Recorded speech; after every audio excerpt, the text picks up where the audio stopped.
कल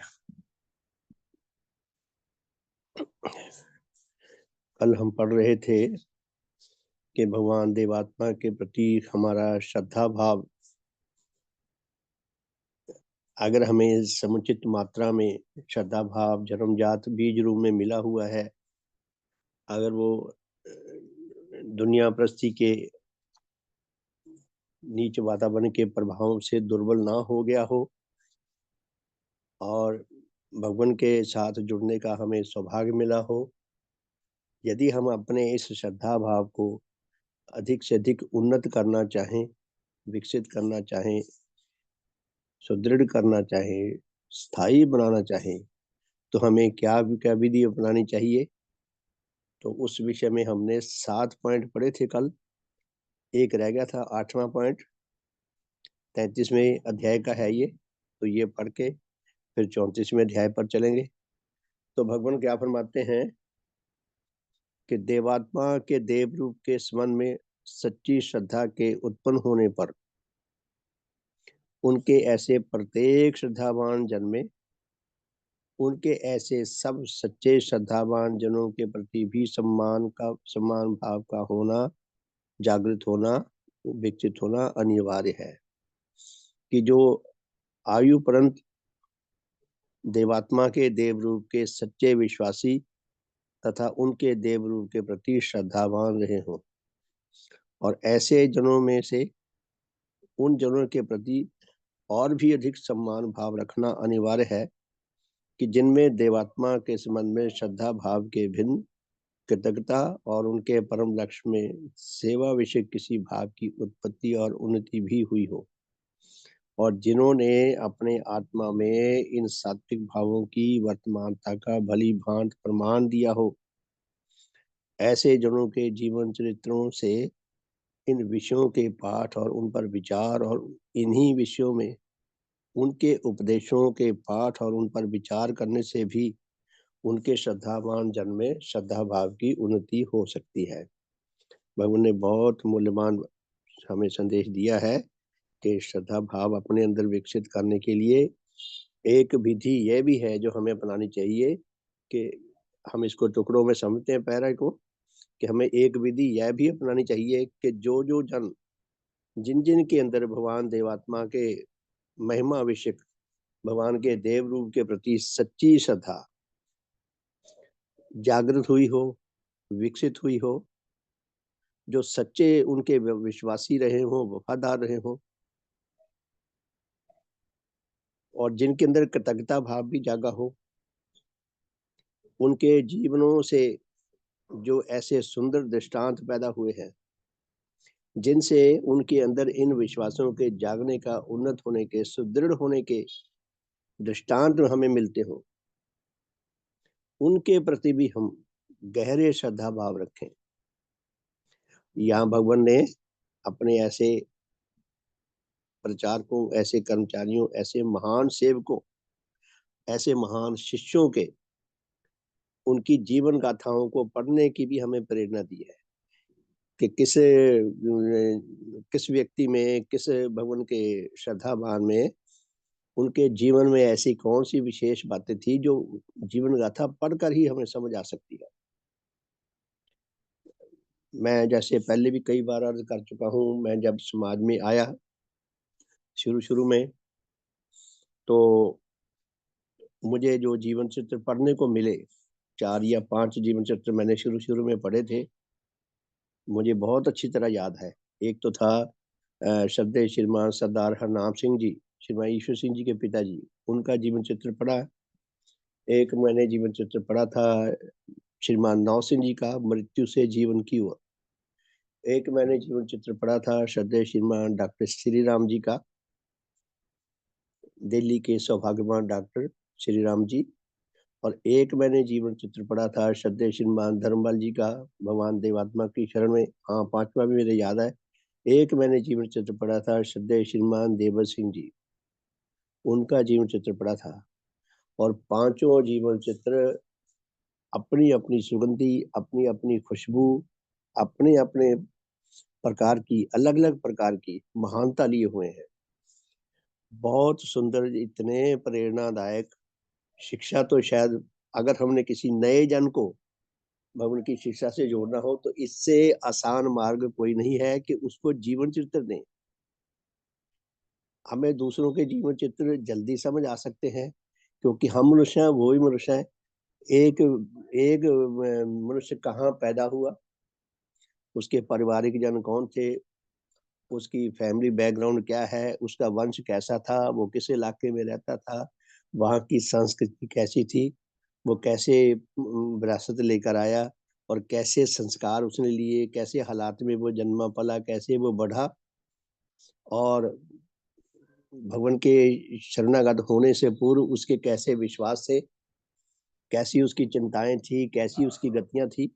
ये बातें हमें सरलता से समझ आ सकती हैं, कि वो हमारे स्तर की बातें हैं।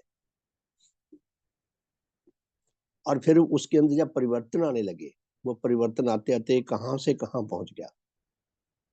आप देखें, श्रद्धेय श्रीमान देव सिंह जी के जीवन चित्र को देखें। आत्म परीक्षण बहुत सुंदर किताब है। उसमें शुरू के अध्यायों में लिखा है श्रद्धेय श्रीमान जी ने कि वो कितने अंधविश्वासी थे, कैसे कैसे वो कहता पता नहीं क्या क्या उन्होंने दिया, कि चील की अब अंडे गधे के सिर पे फोड़ते थे, कैसी कैसी बातें लिखी हैं उन्होंने, कि ऐसा कुछ करते रहे हैं। और इतना, इतने धर्म जगत के धर्म जगत के एक बहुत ही उज्जवल सितारे श्रद्धेय श्रीमान देव सिंह जी, उन्होंने क्या क्लेम किया है, उन्होंने क्या कहा है श्रद्धेय श्रीमान देव सिंह जी ने, कि भगवान की शरणागत होने से पहले मेरे जैसी चिंताएं थी, जैसी मेरी गतियां थी, जैसे मेरे आकर्षण थे, उनके हिसाब से मैंने ऐसा कोई पाप कर्म नहीं छोड़ा जिसका मुझे करने का अवसर मिला हो। हमारे लिए एक ही बात समझना बहुत जरूरी है, तो समझना हमारे लिए काफी है। जैसे लेडीज घर में खाना बनाती हैं, चावल पकाए कुछ और पकाए, वो सारे चावलों को दबा दबा के नहीं देखती कि पक गई या नहीं। वो एक चावल को या दो चावलों को या आधा चम्मच चावल लेके उसको दबा के देख लेते हैं पके कि नहीं। अगर वो पक गए तो बाकी भी पके हुए हैं। तो पूरी भगवान की शिक्षा के अनुसार जब श्रद्धेय श्रीमान देव सिंह जी ने ये बात कही है कि ऐसा कोई पाप कर्म नहीं था, नीच गति नहीं थी जिसका करने का मुझे अवसर मिला, मैंने ना की हो। मैं सिर्फ कहते वही नीच गति करने से बचा रहा जिसका मुझे करने का अवसर नहीं मिला। तो हम इससे अनुमान लगा लें। अब श्रीमान जी अगर मोटा ग्रंथ लिख देते मैंने ये नीच गतियां की हैं, वो शायद इतना खराब बात होती कि वो शिष्टाचार की दृष्टि से शायद वो बातें लिखने वाली ना होती। तो ये इतना ही काफी है। वही श्रीमान जी धर्म जगत के आकाश में चांद की तरह चमक रहे हैं। और भगवान देवात्मा ने ऐसा शानदार, ऐसा भव्य सर्टिफिकेट दिया। भगवान कहते हैं कि जब भगवान ने उनको दीक्षा दी, शायद 1893 की बात है या 94 की, तो उन्होंने लंबी दीक्षा है जो शिक्षा है, वो उपदेश है जो संजना जी ने पढ़ा था मंगलवार को। तो उसमें क्या कहा उन्होंने, भगवान ने 5-6 जगह ये शब्द लिखा है कि श्रीमान जी तुम मेरे जीवन के जुज हो, तुम मेरे जीवन के एनक्लोजर हो। जैसे हम कोई अपील शलील करते हैं, कोई किसी ऑफिस में कोई एप्लीकेशन भेजते हैं, कोई कोर्ट केस करता है, तो एक पेपर नहीं होता खाली, उसके पीछे एनक्लोजर होते हैं बहुत सारे पेपर, सपोर्टिंग डॉक्यूमेंट्स। तो भगवान ने उनको कितना शानदार ट्रिब्यूट दिया है। और श्रीमान जी की उस वक्त उम्र कितनी थी, छोटे से थे, मुश्किल से 24 साल के होंगे। उस वक्त भगवान ने कितना शानदार सर्टिफिकेट दिया है। तो उससे हमें, हम श्रीमान जी के जीवन की महानता को समझने का प्रयास करें। भगवान कहते हैं कि भगवान के प्रति हम अगर श्रद्धेय श्रीमान देव सिंह जी के प्रति श्रद्धा रखते हैं, तो उस वो श्रद्धा भगवान के प्रति तो है ही, श्रीमान जी के प्रति भी है, भगवान के प्रति भी वो हमारी श्रद्धा बढ़ती है कि भगवान कैसे बना दिया अपने व्यक्ति को। श्रीमान नौ सिंह जी मृत्यु से जीवन की ओर, कैसा उनका जीवन है हम पढ़ें, वो तो खुली किताब है उनका जीवन, और हमें बड़ी आसानी से समझ आ सकता है। जो दार्शनिक बातें हैं, जो फिलॉसफी की बातें हैं, वो शायद हमारे पल्ले ना पड़े, लेकिन जिस व्यक्ति ने जैसा जीवन जिया है, जैसी वो चिंताएं करता था, जैसी गतियां करता था, वो हमारे आम समझ आ जाती हैं। तो वो श्रीमान जी 90 साल से ऊपर होकर गोरे चिट्टे रंग के मुझे दर्शन करने का मौका मिला उनका। तो 90 साल से ऊपर होकर वो प्रलोभन किया उन्होंने, और कैसा अपने जीवन से दृष्टांत पेश करके, तो कितना उनके अंदर उच्च परिवर्तन आया। ये भगवान देवात्मा के डायनामिक टच का करिश्मा है, चमत्कार है कि ऐसा ऐसा बना देते हैं भगवान किसी को। वो हमने कथा सुनी है, आपने भी सुनी है कि कोई ऐसी बावली थी, कोई ऐसा तालाब था किसी धर्म स्थल पर, जहां से कौवे उसमें डुबकी लगाते और सफेद होकर निकलते थे। ऐसा आता है कई जगह अलग अलग मतों में कि वो उसका ऐसी चमत्कारी वो बावड़ी थी कि उसमें काले कौवे आते सफेद होकर निकलते थे, यानी कि उनका अंदर का बाहर का सारा मैल धुल जाता था। ये तो खैर काल्पनिक बातें हैं, लेकिन भगवान देवात्मा ने जो हमारे लिए धर्म कुंड बनाया है, सचमुच में उसमें जल नहीं अमृत बह रहा है, धर्म का अमृत बह रहा है। उसमें जिसने डुबकी लगा ली वो अंदर से भी बाहर से भी शुद्ध पवित्र होकर निकलेगा। सचमुच में ऐसे निकले हैं। तो श्रद्धे डॉक्टर श्री राम जी का जीवन चित्र पढ़ा। घर में कला क्लेश रहता था, मिथ्या विश्वास कूट कूट के भरा हुआ था, उनकी पत्नी में भी, बहू में भी, बेटे में भी। श्रीमान जी ने भी अपने पोते के धन के इतने अनुरागी थे, कहीं जाते पोते को साथ लिए जाते थे, इतने अनुरागी हो जाते हैं। और फिर धीरे धीरे जब भगवान के श्री चरणों में आने का उनको अवसर मिला, तो कैसी उनके हृदय में, कैसी उनकी आत्मा में सुंदर विरासत थी, सुंदर भाव थे, जो भगवान के श्री चरणों में आकर तुरंत जुड़ गए। नहीं तो कई लोगों पे तो महीनों नहीं सालों टकरे मारते रहो, वो टस से मस नहीं होते। मेरे अपने कड़वे तजर्बे हैं अनेकों के बारे में, टस से मस नहीं होते। कुछ कर लो उनके लिए, अपने आप को पूरी तरह लुटा दो, फिर भी वो वैसे के वैसे रहेंगे, डंडे सूखे हुए पेड़ की तरह। तो जिसकी आत्मिक विरासत इतनी सुंदर होगी, उसी पे भगवान के देव प्रभावों का असर होगा। वही डॉक्टर श्री राम जी का अपना जीवन चित्र में लिखा है, भी अपनी माता के पानी के टीके लगा देते थे। वो कैसी कैसी घटनाएं हैं, ऐसा व्यक्ति ऐसा बन गया। ये भगवान के प्रति हमारी श्रद्धा, हमारी कृतज्ञता की डिमांड है। ये भगवान का क्लेम है हमारे ऊपर कि हम उनके कृतज्ञ बने। वो हमारे परोपकारी हैं, हम उनके श्रद्धावान बने। उनके अंदर अद्वितीय गुण है जिनसे सारा मनुष्य जगत वंचित है। तो श्रद्धेय श्रीमान धर्मपाल जी का जीवन चित्र पढ़ा। जैसे जैसे उन्होंने परिशोध किए हैं, जैसी उन्होंने शिक्षा दी है, आप उनका जीवन चित्र पढ़ें भगवान देवात्मा की शरण में। उससे पता चलता है कि श्रीमान जी का शिक्षा के ऊपर कितना गहरा नियंत्रण था। भगवान ने उनको इतना बड़ा सर्टिफिकेट ऐसे नहीं दे दिया। भगवान ने क्या फरमाया कि ये बोधि आत्मा है, बोधि आत्मा का। जैसे श्रीमान जी ने जैसे उन्होंने परिशोध किए हैं, शशि गोयल जी ने, बहन जी ने पढ़े ना उनका कि कैसे परिशोध किए हैं, कितनी गहराई से किए हैं, तो पता चलता है।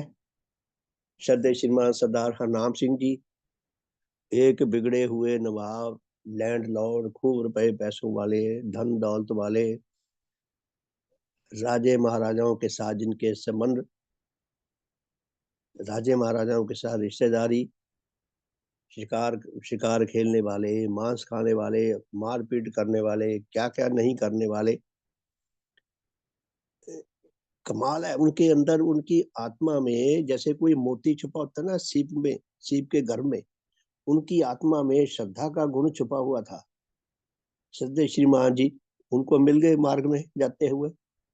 वो आ रहे थे जंगल से शिकार खेले हुए, शिकार मार मार के ऊंट पे लाद रखे थे।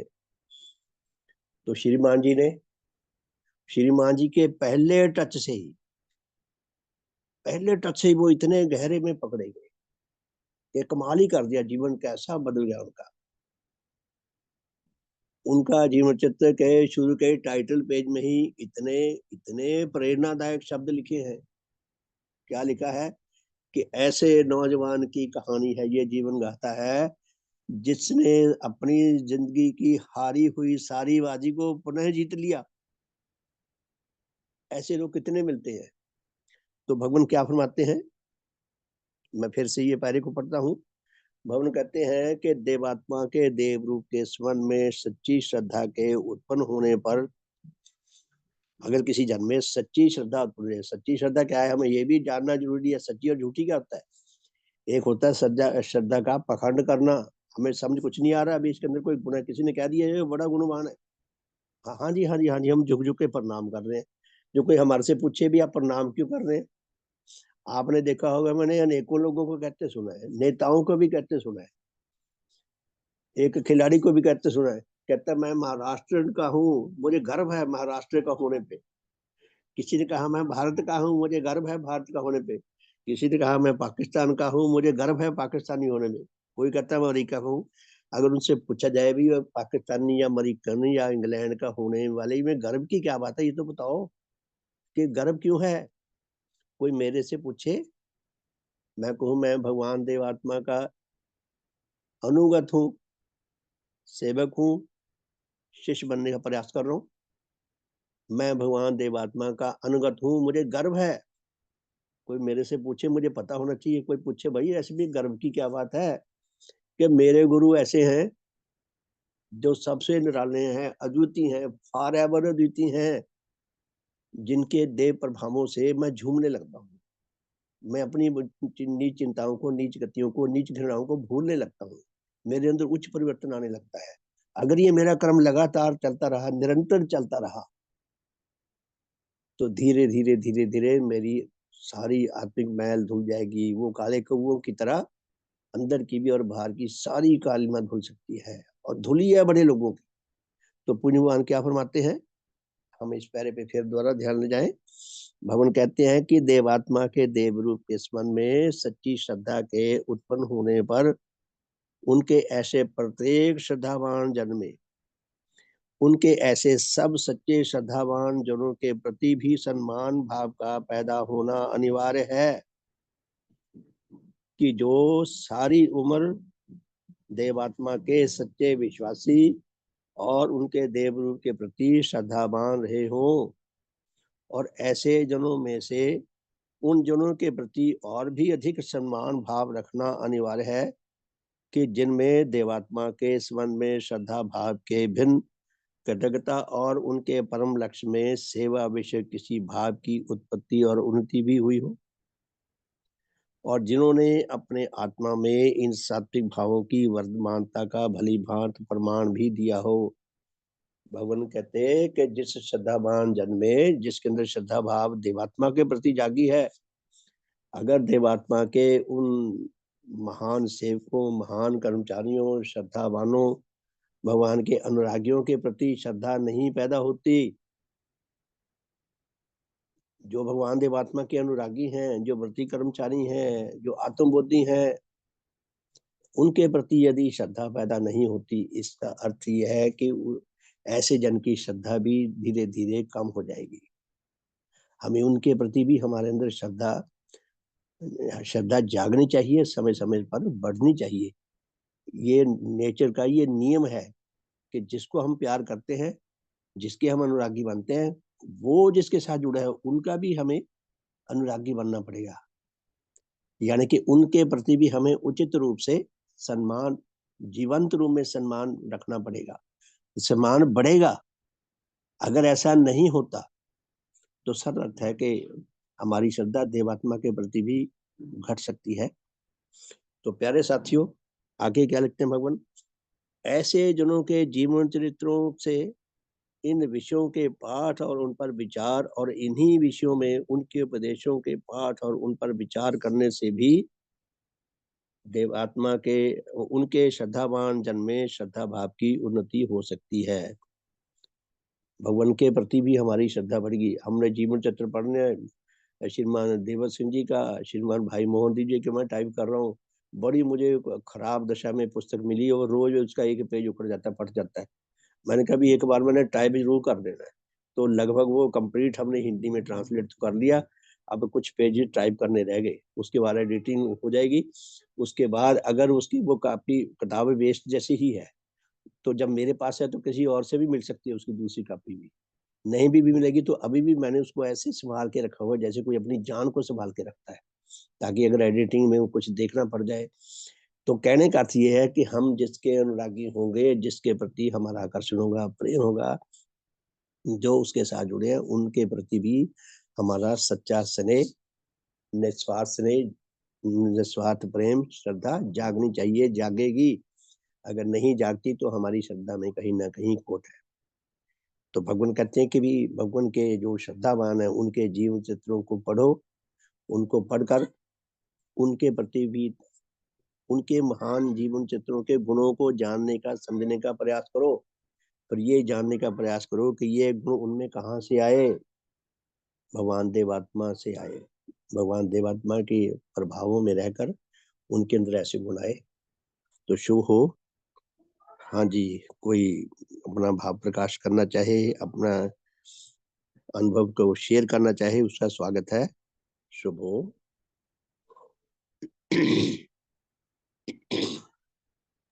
हाँ जी, कुछ कहना चाहते हैं कोई धर्म संबंधी?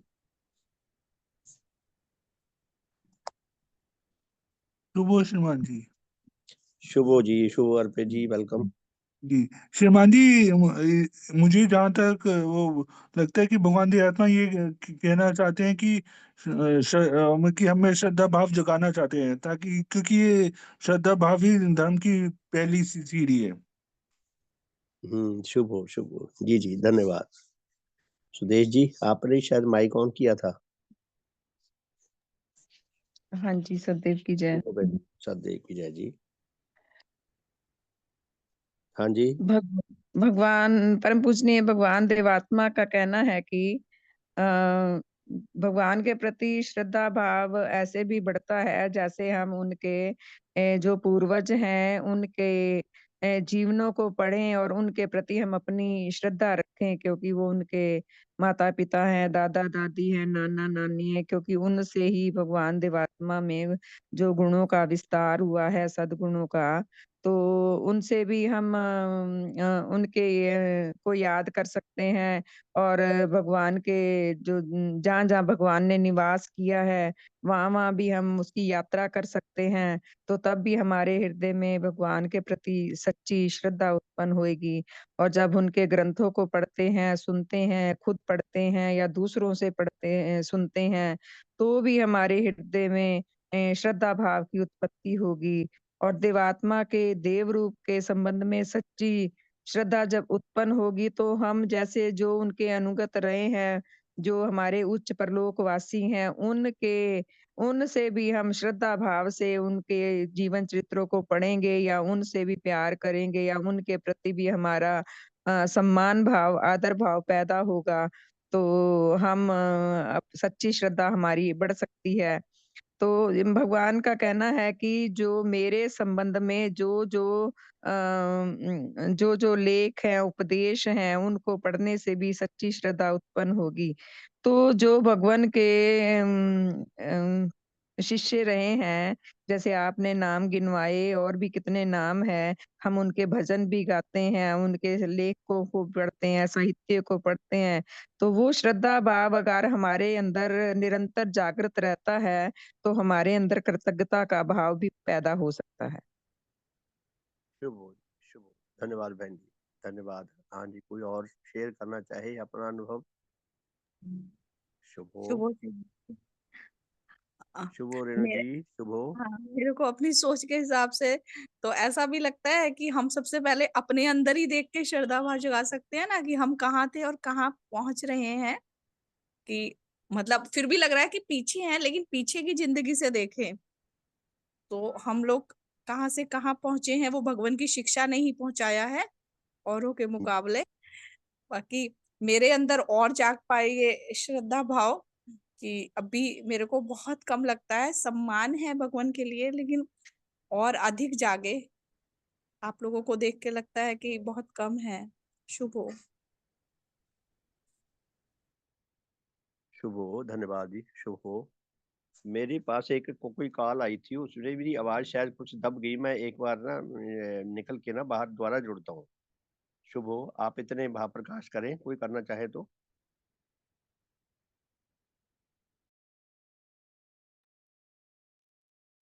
शुभ हो, मेरी आवाज आ रही थी ठीक? जी जी, आ रही है आपकी आवाज। आ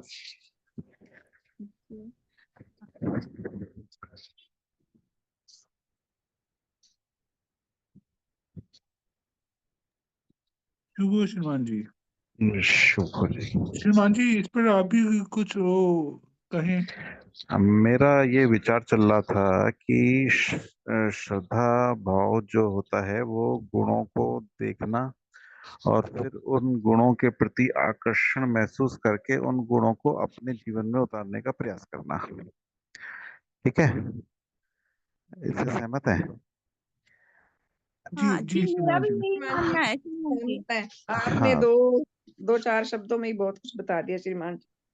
और उसमें धन्यवाद। ये आता है कि एक तो भगवान के जो गुण देख पाया, और हमसे पहले जितने भी धर्म संबंधी रहे जिन्होंने भगवान के उस रूप को देखा और कंप्लीटनेस, मतलब सारे गुणों के साथ भगवान को देख पाना और फिर उन गुणों के प्रति आकर्षित होना और उन गुणों को अपने जीवन में उतारने का प्रयास किया, यानी वो सच्ची सच्ची तरीके से भगवान से जुड़े और फिर उनके लक्ष्य के प्रति उतना समर्पित हो पाए, क्योंकि जब देख लिया गुणों को तो उस आधार पे वो लक्ष्य को भी समझ पाए और उस लक्ष्य को जब समझ पाए तो उसके प्रति उन्होंने अपने जीवन को लगाया और प्लस उन गुणों को निभाते हुए लगाएंगे।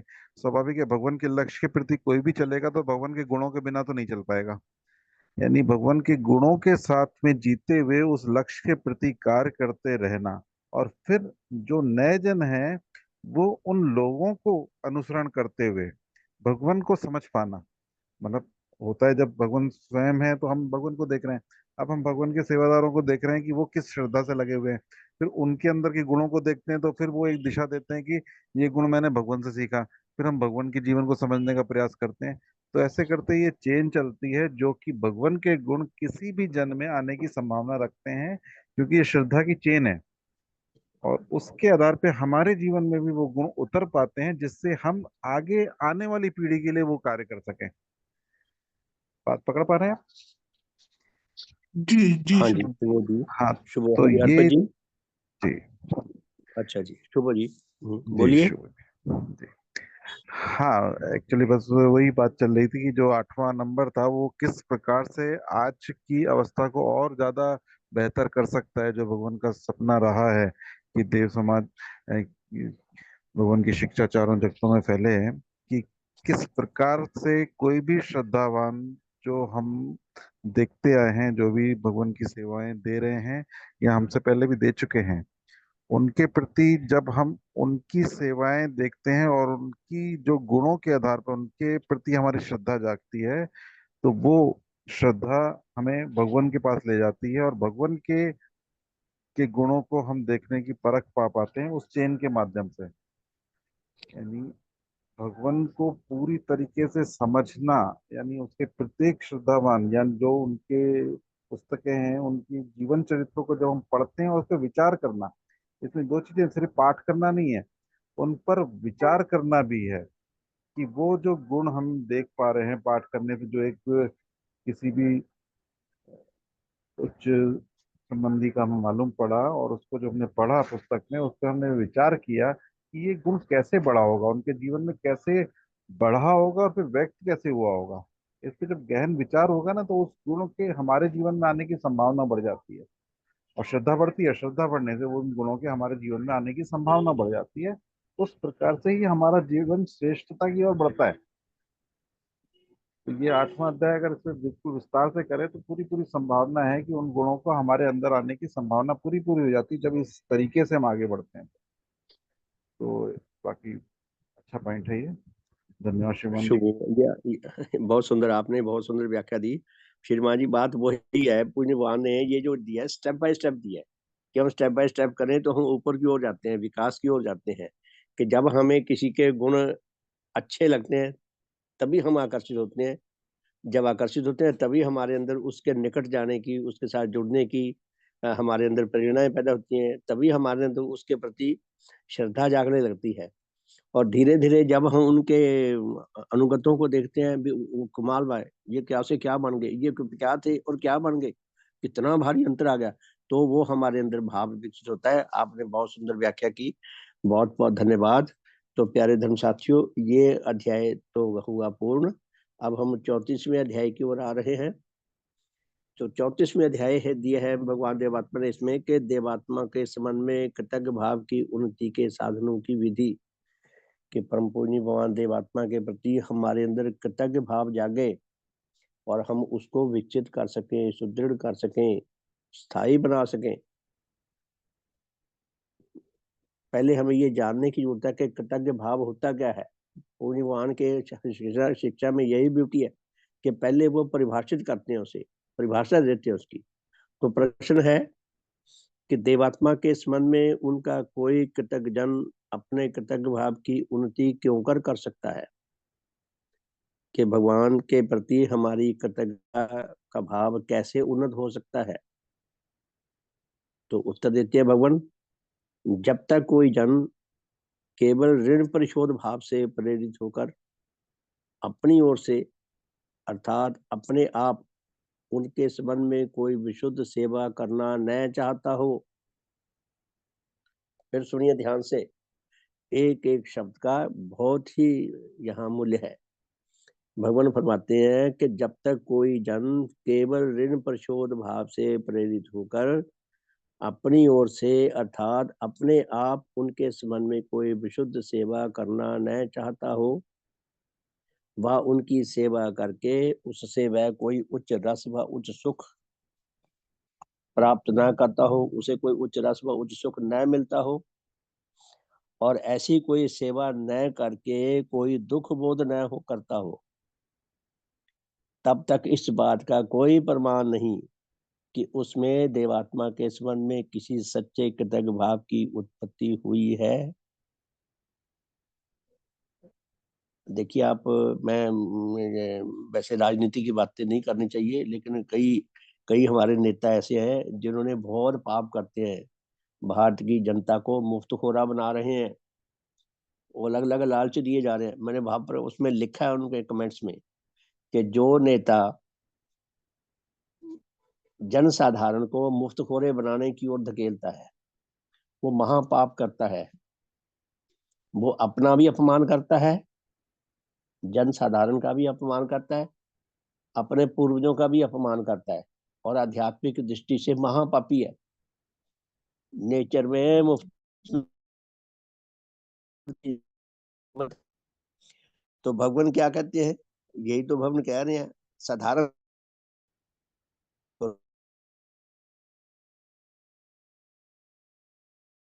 मिले भागे सब जाते हैं स्पीड से। यहाँ हमारे अंबाला में एक नेता ने, हरियाणा के नेता ने, उसके बेटे की शादी हुई। उसने मेरे ख्याल में 3 या 4 बड़े शहरों में अपने बेटे की शादी की पार्टी दी, और खुले मैदान में, जैसे मैदान में वो लगती है ना सर्कस, ना सॉरी, इसका दशहरे का मेला लगता है, इस तरह का मैदान, और लंबे चौड़े तंबू लगे हुए, और सारे शहर को इनवाइट किया बेटे के विवाह की पार्टी में। हमारे यहाँ मोहल्ले में एक बोरी भर के जो निमंत्रण पत्र होते हैं वो एक दुकान के पास रख दिए, बोल दिया कि कह दो मोहल्ले वालों को आके एक एक अपना निमंत्रण पत्र ले जाएं। तो मुझे पता लगा, मैंने वो निमंत्रण पत्र देखा, पढ़ा भी, लेकिन मुझे इतना अफसोस हुआ। अरे मैंने कहा ये हमारे आत्मसम्मान के ऊपर कितनी बड़ी चोट है। वो काहे के लिए पार्टी दे रहा है? वो पार्टी इसीलिए दे रहा है कि मेरे वोटर पक्के हों, मेरे मेरे पक्ष में खड़े हों, जबकि वो बुरी तरह बदनाम है कि भ्रष्टाचारी है। मुझे इतना अफसोस हुआ, और मुझे इस बात की खुशी हुई कि हमारे मोहल्ले में से बहुत सारे लोग बिल्कुल नहीं गए, और ज्यादातर लोग जो थे, अब क्या कहा जाए, जो गए आत्मसम्मान से जो शून्य है, जिसके अंदर कोई धर्म भाव नहीं है, कोई सात्विक भाव नहीं है, जो मुफ्त की खाना चाहता है, फ्री में लेना चाहता है, वो तो अवसर ढूंढता रहता है, मौके ढूंढता रहता है। ये सचमुच का दृष्टांत है, मैं कोई काल्पनिक गप नहीं मार रहा, ये सचमुच का दृष्टांत है। मुझे इतना अफसोस हुआ, मैं कुछ बता नहीं सकता कि कितना मुझे अफसोस हुआ। ये अचानक मुझे ये बात याद आ गई, तो पूज्य भगवान क्या फरमाते हैं, हम फिर पढ़ें इसको पैरे को।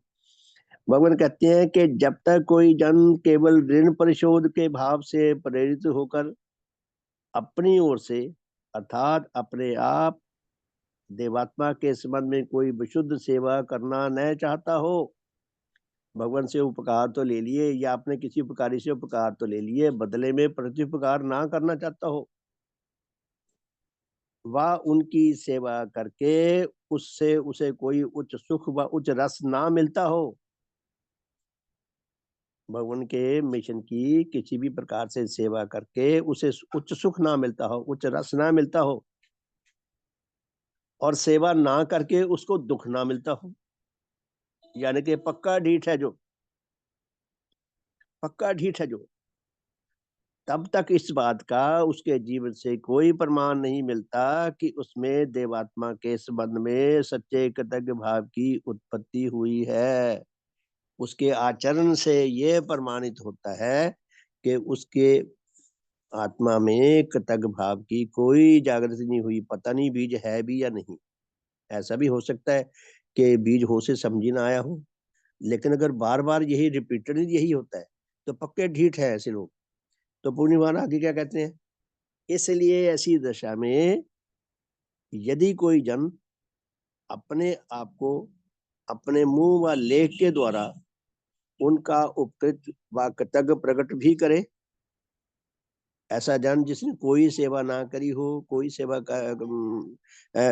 ना करके उसे दुख ना होता हो, और कोई सेवा करके उसे उच्च खुशी ना मिलती हो, उच्च रस ना मिलता हो, वो खड़ा होके अपने मुंह से खड़ा होके बोलने लग जाए भगवान की बड़ी कृपा है, मेरे ऊपर बड़ा उपकार है, मेरे बड़े उपकारी हैं, हमारे बड़े उपकारी हैं, कहता रहे, तो वह सब क्या कहें, भगवान क्या कहते हैं कि इसलिए ऐसी दशा में यदि कोई जन अपने आप को अपने मुंह व लेख के द्वारा उनका उपकृत व कृतज्ञ प्रकट भी करे, तो भी ऐसा प्रकट करना इस बात का प्रमाण नहीं कि उसके आत्मा में देवात्मा के संबंध में हित व ऋण परिशोध विषय किसी उच्च व सात्विक भाव कृतज्ञ भाव की जागृति व उत्पत्ति हुई हो।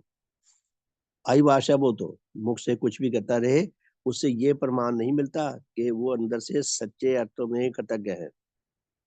इसलिए जब तक किसी जन में इस कृतज्ञ भाव की वास्तविक उत्पत्ति न हो, जब तक सचमुच में किसी में कृतज्ञ भाव जागृत ना हो, तब तक वह इस भाव की उन्नति का आकांक्षी व अभिलाषी भी नहीं हो सकता। आकांक्षी अभिलाषी कहाँ से होगा, जब तक उसने उसके अंदर ये जागा ही नहीं बीज, जब तक उसको कृतज्ञता दिख ही नहीं रही, उपकार नहीं दिख रहा। बच्चे आमतौर पे क्या कहते हैं माता पिता को, इनका फर्ज था, इन्होंने हमें जन्म दिया, इनका फर्ज था, हमारे पे कोई एहसान थोड़ी किया है। तो ऐसी बोली महाकृतघ्न वो लोग बोला करते हैं, कृतज्ञ लोग ऐसी वाणी नहीं बोलते। पुण्य भगवान देवात्मा ने क्या कहा है, भगवान की जीवन गाथा दूसरा खंड पढ़ लें कि उनके अंदर हित अनुराग जागा, और भगवान ने लिखा है जब बच्चे थे कि जब मेरे ऊपर किसी ने कुछ थोड़ा सा भी उपकार किया है, कोई मुझे गिरी हुई पेंसिल भी उठाकर मुझे दे दी, तो मेरे मेरे मेरे हित अनुराग विषय जो कृतज्ञता का भाव है, उसको इतना संतोष मिला है, इतनी खुशी मिली है, इतनी तृप्ति हुई है, जिसको शब्दों में बयान नहीं किया जा सकता। भगवान कहते हैं मैंने उसकी सेवा भाव को तो रिकॉग्नाइज किया ही किया, उस सेवा भाव के पीछे जो आध्यात्मिक सुंदरता छुपी हुई है, मैंने उस सुंदरता को भी उपलब्ध किया है। ये वाणी तो किसी और ही दुनिया की है। मनुष्य तो यहाँ कृतज्ञता की भाव नहीं रखता। जो दो थैंक यू करते हैं, ज्यादातर करोड़ों लोग फॉर्मल थैंक यू करते हैं, ना थैंक यू करने वाले के अंदर कोई उच्च सनसनी पैदा होती है। जिसका थैंक यू किया जाए ना उसके अंदर कोई उच्च सनसनी पैदा होती है। अधिकतर मामलों में यही होता है। इसलिए उनकी कृतज्ञता केवल दिखावे की थोथली होती है, और उससे जो विनाश होता है, जो हानि होती है आत्मा की, जो भयानक त्रासदी में मनुष्य फंसता है, तो उसकी कीमत जो है उसे जो चुकानी पड़ती है जब समय आता है, तब वो ऐसा इंसान चीखे मार मार के रोता है। अधम लोक में कैसे तड़पते होंगे उसका हम अनुमान नहीं लगा सकते। श्रद्धा जी ने लिखा है कि अधम लोक में कितना भयानक हाहाकार है। तो प्यारे धर्म साथियों, कोई कुछ कहना चाहता है? शुभ हो, फिर आज के साधन को विराम दे। शुभ हो।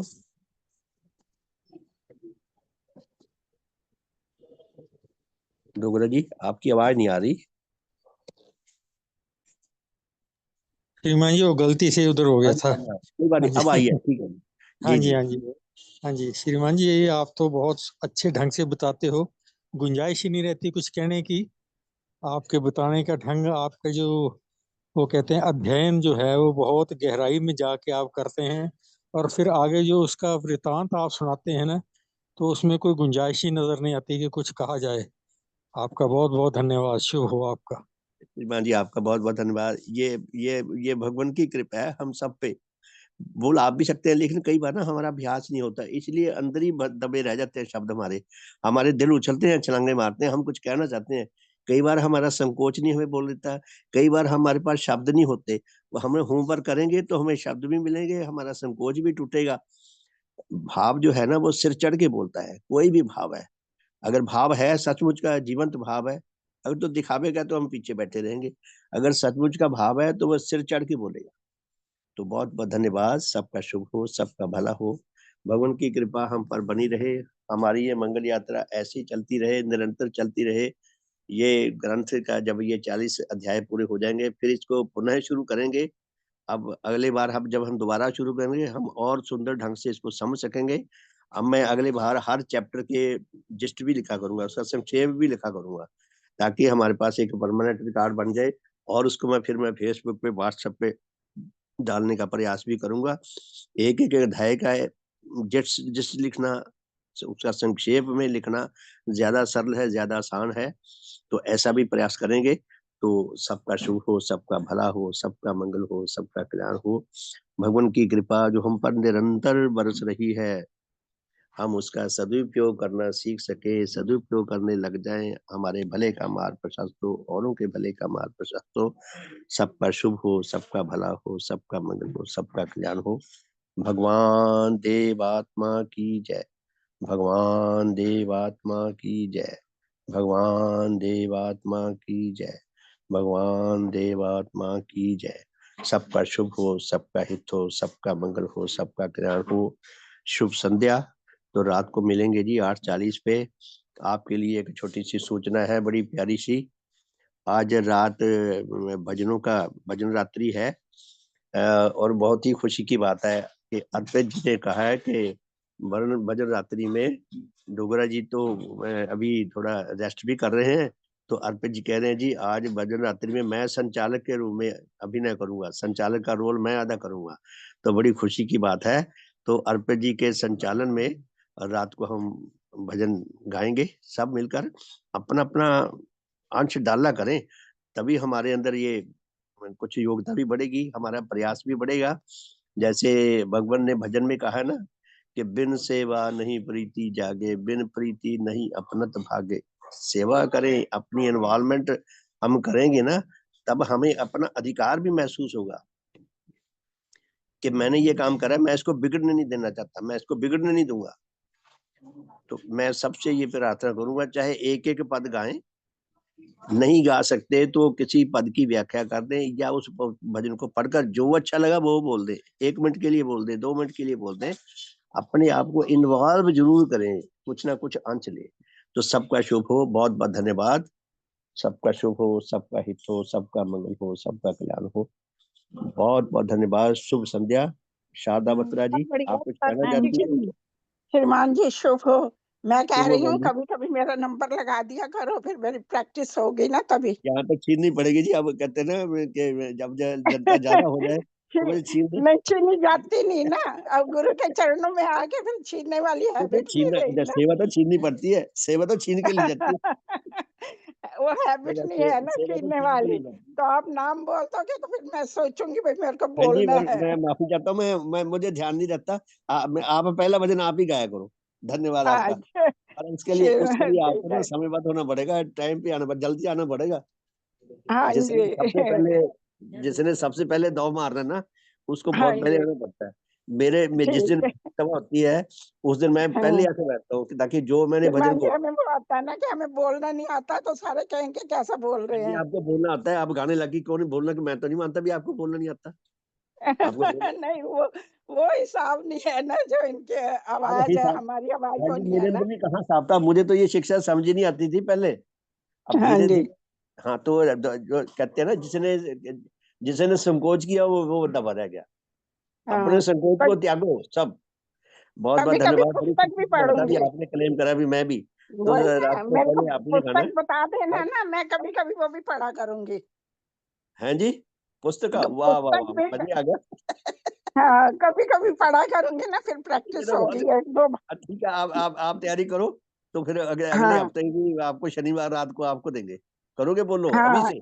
किताब बता देना ना कौन सी पढ़नी, मैं फिर देखो लेके आऊंगी ना आप मंदिर जो से। आपको अच्छी लगती है, जो आपको समझ आ रही है, जो अच्छी लगती है, जो आपको प्रेरणादायक लगती है, आप वो पढ़ो। इतनी तो फ्रीडम अच्छा, है ना अभी तो। हाँ जी, तो बहुत अच्छी है, बहुत खुशी की बात है। तो सुदेश बहन जी हाँ को मैं जी। प्रार्थना करूंगा, उनको 2 साधन इसीलिए दे रखा है कि और कोई मिल नहीं रहा हमें साधन कराने वाला। तो अच्छा। आप शनिवार को सुदेश जी का साधन है, सुदेश जी से मैं प्रार्थना हाँ कर लूंगा, वो अपना शायद सवेरे का करती है। तो आप शनिवार आएगा ना, अभी शनिवार 6 दिन बाद, हाँ जी, हाँ तो जी। उसमें आप करना, ठीक है जी। सुबह रात का?